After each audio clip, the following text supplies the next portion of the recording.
family. Chat. It's like, nah. We back over here. Little nigga, little tired, man. Look, we back though, y'all, man. Nice little reaction video with y'all boys today, man. Now, I watch boxing a lot. And you know what I'm saying, I peep at UFC sometimes. And I know they both get paid. You know what I'm saying? They both get paid. And I was wondering, like, which one kind of paid more? Because, you know, me personally, I felt like UFC much more major. What the fuck? Goddamn. The UFC is much more dangerous than boxing, in my opinion. Because you can get kicked, you can get slammed, you can get fucking... It's just way more scarier, in my opinion. So I'm thinking they get paid more. You know what I'm saying? I think they get paid more, but I seen boxing chat, and it's just like, damn, bro. But shoot, I don't know. So, but I got a video right here that say that they gon' why boxers is getting paid so much more than the UFC fighters. So we gonna react to that, and that's what we got today. But no one talking, just straight into the vid.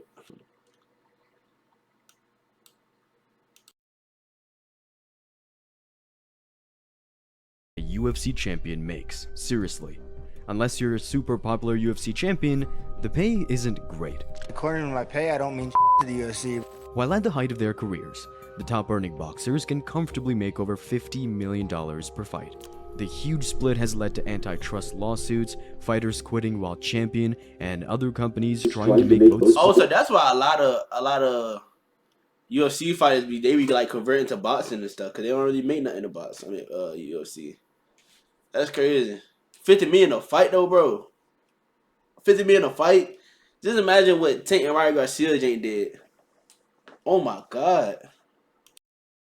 Sports more like each other. So the big question is, how is this disparity so large, and why has it happened? It wasn't until 2016 when the UFC gave their first guaranteed $1 million payday, and of course, it went to Conor McGregor. But Conor was in a league of his own amongst UFC fighters. Nate Diaz, who actually beat him that evening at UFC 196, reportedly earned only half that. But Miesha Tate, one part of the co-main event, her contract was a measly $46,000 to show and $46,000 to win. And while she may not have been the biggest name, Miesha was the Strikeforce champion, a coach on The Ultimate Fighter, and had already fought for the UFC title before. It was the UFC's best-selling pay-per-view of all time at this point. But in comparison, Amir Khan fought Canelo Alvarez just a couple of months later. The event sold around half as many pay-per-views as UFC 196, but Khan reportedly earned $2 million, with Canelo's purse being $3.5 million.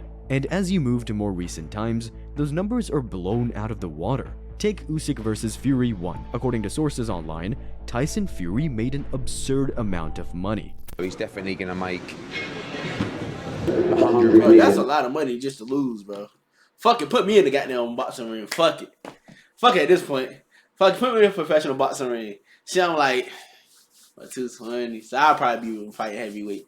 Nigga probably gonna sleep my ass, but guess what? You feel me? That's that cheese, nigga. That's that cheese, nigga. 100 million just to get sleep. Fuck him going to sleep. Fuck him going to sleep. I ain't gonna lie. For the 2 fights, but I've heard there's a 3rd fight as well, you know, and a locked-in rematch. But I don't know. But huge amounts of money, obviously, out there, and that's the reason he's taking the fight. But a few weeks prior, it was UFC 300, arguably the biggest event in MMA history. The headliner, Alex Pereira, reportedly made $2.8 million, with Jamahal Hill barely hitting $500,000. Former champions like Davison Figueiredo and Aljamain Sterling earned around $250,000. If you combine the entire payout for UFC 300, Tyson Fury probably earned 10 times that by himself. And just remember, you had UFC veterans and champions freaking out because Dana White increased the bonus to $300K. Both guys want bonuses raised from $50K for the special card. Can we make this happen? What should it be raised to? 3 times. 100,000. 300. Go 3 times. 300. 300. 300. 300. It's done. Let's go. Let's go. Yet, speaking of Dana, whenever he talks about boxing, he makes it seem like the UFC is beating it at every turn. But UFC fighters are constantly calling out boxers and trying to find a way to earn more money. So if the UFC is so superior, why is this? I ain't gonna lie, bro. I don't blame them. I'm the simple fact, like I've been in a combat sport, and when I tell you, like if I'm going to, like, when I used to wrestle, and like it's a lot of wear and tear on your body, bro. Y'all gotta realize, especially with UFC, because you're doing way more. Like, you're doing way more. It's just that more fans watch boxing than UFC. That's what I think it is. You know what I'm saying? UFC, it's not, because UFC is boring if you don't understand combat and fighting. It's boring. But boxing, if you boxing is just like niggas just got them just throwing hands. That's why it's more entertaining than UFC, because if you don't understand the concept of how to actually break a motherfucker down before you know what I'm saying, finish him off, you're not gonna understand the UFC. You know what I'm saying? I think, me personally, as a used to be in combat sports and just, you know what I'm saying, just fighting in general, me personally, like, I feel like it's very entertaining. You know what I'm saying? I get it. You know what I'm saying? But a lot of regular people, like a lot of people who had never really did a combat sport or never really, you know what I'm saying, understand it, they wouldn't get it. You know what I'm saying? They wouldn't get the UFC. That's why I don't think they. But a lot of people, they put on boxing gloves. You know what I'm saying? Random motherfucker could put on boxing gloves and just box it out, and it would be entertaining as hell. You know what I'm saying? You see a hell of boxing videos on YouTube. You know what I'm saying? Everything. But it's like, at the same time, I'm not gonna watch nobody just try to kick and, you know, wrestle and do all this for 6 minutes straight. They want to see a motherfucker get knocked out with just straight hands. You know what I'm saying? So, I mean, I can get it from both sides, but it's like an understanding, bro. Like, it's for money, it's a wear and tear on your body. So if I know I've been doing this sport for a long time, I've been champion, I've been doing this and that and the third, and I ain't making nothing but over like $200K. When I can fight a motherfucker in the boxing for $50 million, I'm going to boxing too. I ain't gonna lie, I'm going to boxing too. I'm not finna sit here and gonna keep wearing to my body. I have nothing else to prove in the UFC. I might as well try another, you know what I'm saying, another goddamn field and get better at that, even if I lose or not, losing or not or whatever. Losing, I might go try a different field, get more money than what I'm making now. You know what I'm saying? I might one day can be a champion in that field too. You know what I'm saying? I might be great in that field too. So you never know, but hey, that's how it just works, man. Split so enormous?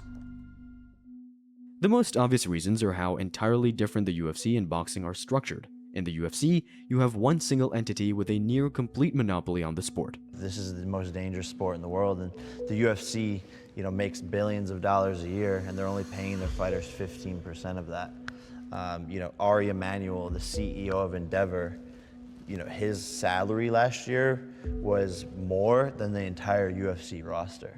So these fighters are risking their lives for $10,000. There's no long-term health care. So for me, see what I'm saying?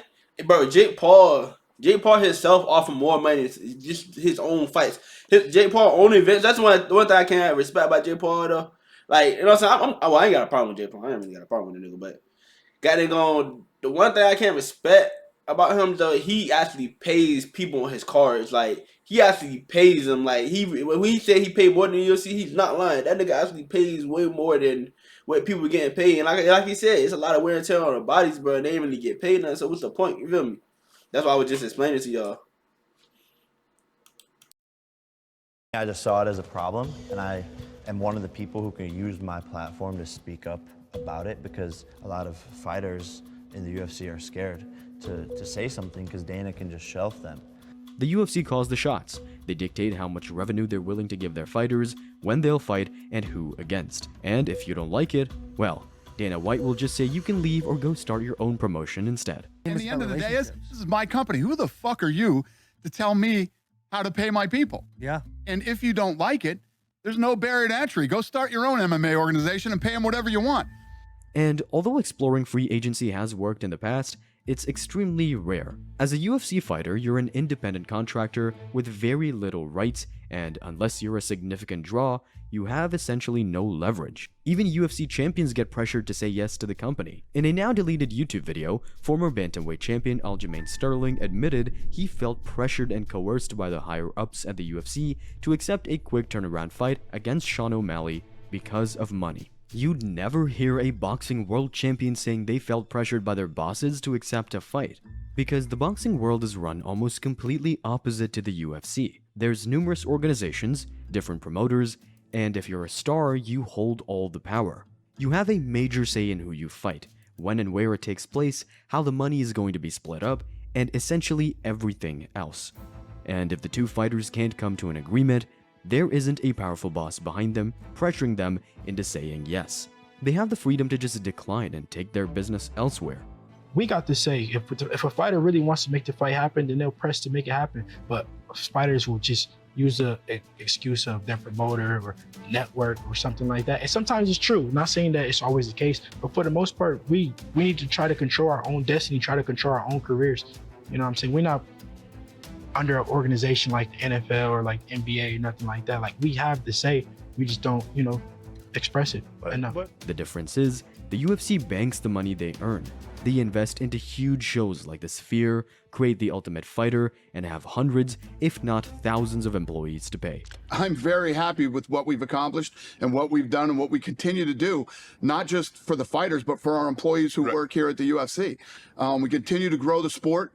We continue to get more people involved from other countries. And we reinvest in the sport. But for boxing, no one works for boxing. When they put on an event, every dollar earned ends up in someone's pocket. Every fucking event that they put on, it's a going out of business sale. Let's grab as much money as we can from everybody. We don't care if the event is good. We don't care if the people at home enjoy what they saw. We don't care if the people who came and bought tickets liked it. We just want to grab as much money as we can.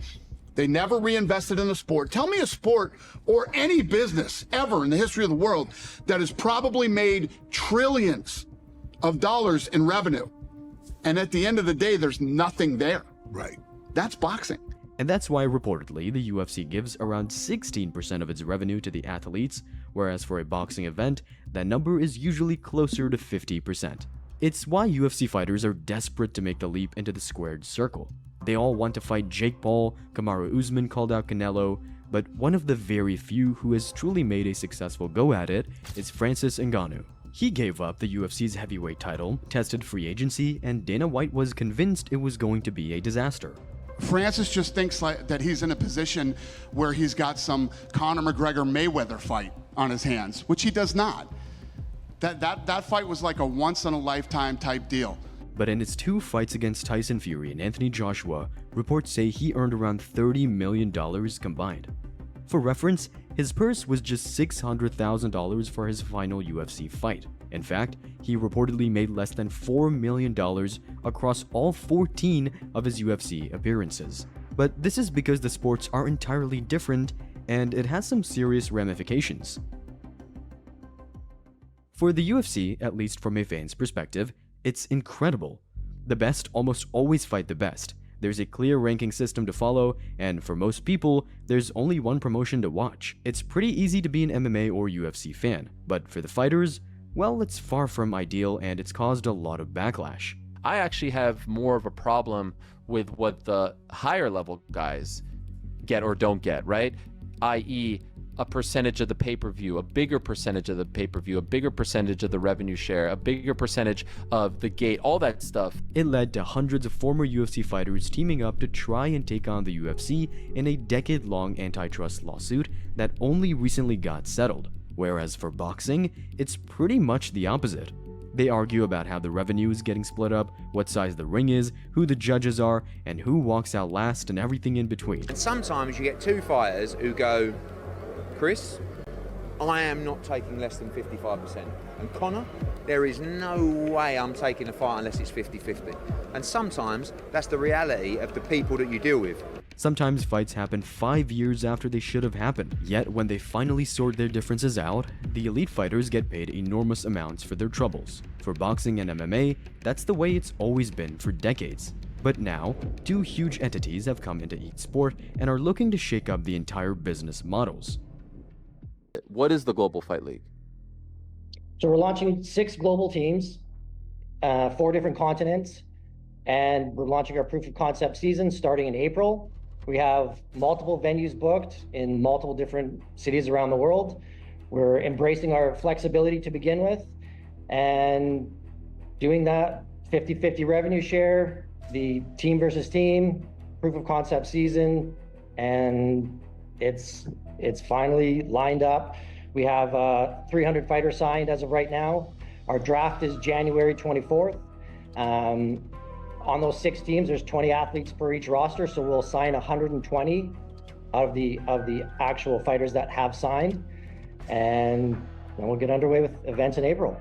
A new MMA promotion has recently emerged looking to eventually rival the UFC.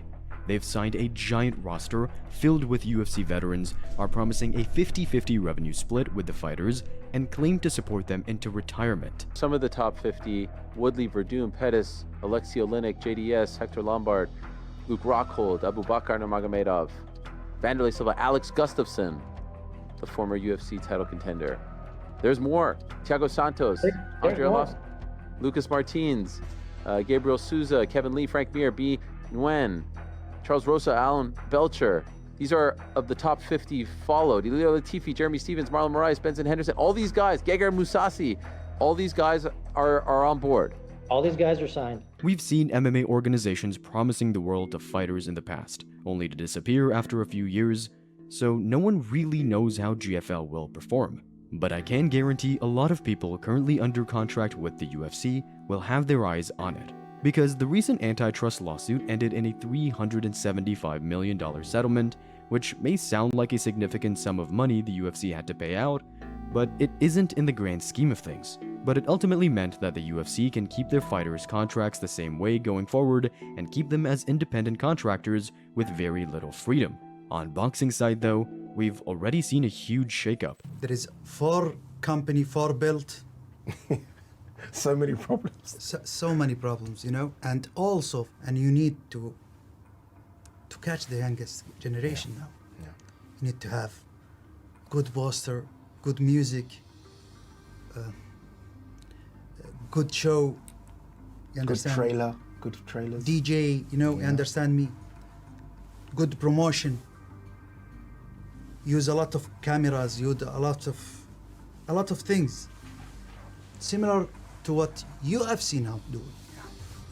They do it right because they are company, and they are all the only company. With Saudi's influence on boxing, all of a sudden these mega fights and stacked cards are being made almost seamlessly. They have so much money that both fighters are happy to accept whatever terms are in front of them, completely sidestepping all those pre-fight politics. But the Saudis want to go one further. I'm going to get the 50 best fighters in every weight division. I'm going to pay you more money than anywhere else. You can still be with Eddie at Matchroom. You can still be with Frank at Queensbury. You can still be with Oscar at Golden Boy if you so desire. But you fight under our umbrella only. They're planning on creating a single boxing league, with 1 title per division and 1 ranking system. It's essentially the UFC model. Who knows how successful either MMA's new promotion or Saudi boxing will be. Although competition is good for all, but for now, that enormous pay disparity between MMA fighters and boxers isn't changing anytime soon. Man, that's crazy. That's crazy. Imagine that, bro. Like, a boxing UFC league. That'd be tough though. Like, that'd be tough. That'd be tough. But I don't think they'll pay as much as boxers because they do got different organizations and all that. But if they saying they paying more, they paying more than. But look, make sure you like, comment, subscribe. Matter of fact, comment down below what y'all think about the pay, man, in the UFC. Y'all think the UFC definitely should get paid more or what? Man? But like I said, make sure y'all like, comment, subscribe. And bro, we on to the next one.